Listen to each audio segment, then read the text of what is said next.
Have you ever been told that once your lungs are damaged, that's it? Asthma, COPD, fibrosis, long-term smoking, you can only manage it, right? But what if that's not the whole truth? I've spoken to people who couldn't walk to the bathroom without wheezing, who used inhalers multiple times a day, who were put on oxygen and told it would only get worse. Then something incredible happened. When we reduced inflammation, restored oxygen delivery, and activated repair mechanisms, lung function began to improve. Because here's what no one tells you. Your lungs still have repair cells.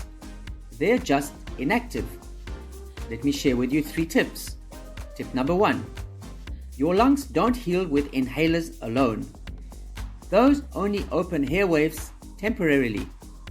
Real repair requires reducing inflammation, improving oxygen delivery, activating the body's own lung stem cells. Tip number 2. It's too late for me is one of the biggest lies people are told. There are dormant alveolar stem cells sitting in your lungs right now.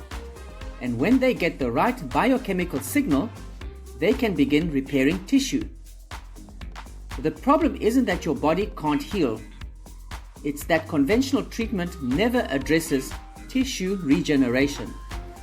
There are natural ways to send those repair signals again, including a molecule your body already knows how to use.